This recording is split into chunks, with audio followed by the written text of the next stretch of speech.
Republican Congressman and MAGA cultist Jim Jordan made his play for the House Speakership and fumbled it spectacularly. But before we unpack all that, if you haven't yet, please hit that like, subscribe, and the alert bell. All right, folks, I have several clips I have to play, and I want you to temper your joy and your expectations because even though Jim Jordan failed epically today, he apparently intends to try again tomorrow, and he may very well succeed. But until then, we can all of us enjoy this moment. The tellers agree in their tallies that the total number of votes cast is 432, of which the Honorable Jim Jordan of the state of Ohio has received 200 votes. The Honorable Hakeem Jeffries of the state of New York has received 212 votes.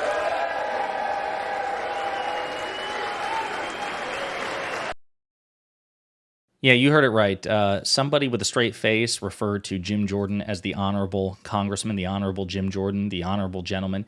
It's an appellation and an adjective that's used all the time as part of like congressional tradition. I get it, but you are definitely stretching that phrase to try to accommodate somebody as dishonorable, legendarily dishonorable as Jim Jordan.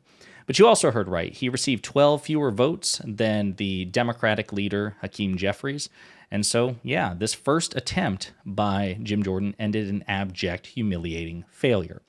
Now, I apologize in advance for the quality, the visual fidelity of this particular clip, but CNN's Manu Raju met up with Jim Jordan afterwards to basically ask him what's next. Are you going to stay in the race? We're making progress. We're going to keep going. I've had great conversations, great discussions with our colleagues, and frankly, no one in our conference wants to see any type of coalition government with Democrats. So we're going to keep working, and we're going to get to the votes. So this like barely indistinguishable blob on the left, that is Jim Jordan, and he says, look, we're going to keep going, and nobody in the Republican conference wants to work bipartisanly with Democrats. Nobody wants to make some sort of coalition government, so we're just going to keep going, he says, until we get the votes. Now, that's Jim Jordan saying that. But this is what the Democratic leader, Hakeem Jeffries, has to say with respect, and this is after Jim Jordan lost that vote. But this is what Hakeem Jeffries has to say on the prospect of a potential bipartisan coalition government. You heard anything from the Republican side, any members over the last couple of days that have come to you guys calling for a bipartisan compromise or looking to work with you on that? There have been ongoing informal conversations that have been undertaken over the last few days. I think there's a possibility those can accelerate now that Jim Jordan clearly does not have the votes to be Speaker. For good reason. Jim Jordan is the poster child for MAGA extremism. He is a clear and present danger to our democracy. There are many good men and women on the Republican side of the aisle who are qualified to be the Speaker of the House of Representatives. There is no circumstance where Jim Jordan is one of them. Well, number one, well said, Mr. Jeffries, about Jim Jordan. Everything you said was completely accurate. And also, again, very curious, very intriguing. Apparently, the informal and private dialogues between Hakeem Jeffries and certain Republicans are ongoing. It is a possibility, it seems, that there may be some sort of narrowly tailored bipartisan coalition, although the person responsible or the people involved have to be very careful. There are 18 vulnerable Republican congresspeople in districts which President Biden won. So these are people that have political incentive to be moderate. However, even moderate Republicans, as we've discussed, or at least those Republicans who say they're moderate on paper, they're held hostage by Donald Trump, by the deranged MAGA base, not all Republican voters, but the deranged core, the high guard of the Trump cult, and also their own cowardice, right? But we'll see what happens. Now, what's interesting is, again, Jim Jordan said, okay, we're just going to keep going. And as a matter of fact, he publicly said that he would be interested in a second vote later on today. But, and you read into this whatever you will, instead it was canceled. The House has delayed its second vote for Speaker until Wednesday after Jim Jordan failed to win the support of enough Republicans. So again, I'm a cynic by nature. I tend to see the glass as half empty as opposed to half full, so I don't want to dare to make any sort of prediction that, oh, there's no way Jim Jordan would win, and just indulge in the schadenfreude, even though I really want to. It's entirely possible that he can whip the votes because, as we discussed in a previous video, he lost the closed-door, private, secret ballot by 55 votes last week. he still got the majority, enough to earn the status of designate, right? So he won the majority of the House Republican Conference. So they're like, okay, we'll make you the Speaker designate. We'll put you up for nomination.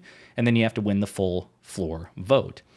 But he still lost that poll to be the designate. He still lost 55 votes, right? So it wasn't going to be enough to win the majority. And then over the weekend, he flipped a lot of high-profile never Jordans. So he got close. He reduced that number from 55 down to what we thought were single digits. And then he ended up losing this first floor vote by 20s, but he still got 35, if that's the case. 55 minus 20, he got 35 people who voted against him last week to vote for him. So it is possible.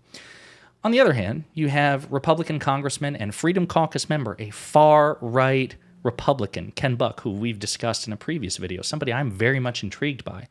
This is what he had to say about Jim Jordan's prospects in a second vote. The narrative that is out there. But do other Republicans feel the same way you do? They're just not willing to say it out loud? Absolutely. I have talked to a number of people who've come up to me and almost whispered, "Thank you."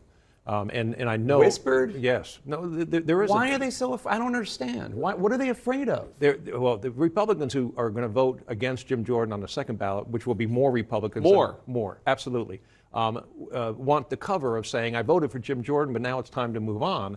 The problem is they are afraid of a primary. The calls that are coming in are ridiculous. They're in the hundreds, if not thousands, that are coming into every office right now. The grassroots campaign is very strong for Jim Jordan. So there you have it. Republican Congressman and, again, far-right Freedom Caucus member Ken Buck says Jim Jordan is likely to lose votes. He will have fewer votes in round 2 than he did in round 1 because a sufficient number of Republicans who are understandably but still inexcusably frightened say, I can't vote for this guy, but I have to have the cover of saying, well, I tried. I rallied behind him. But, we got to move on and find somebody more unifying.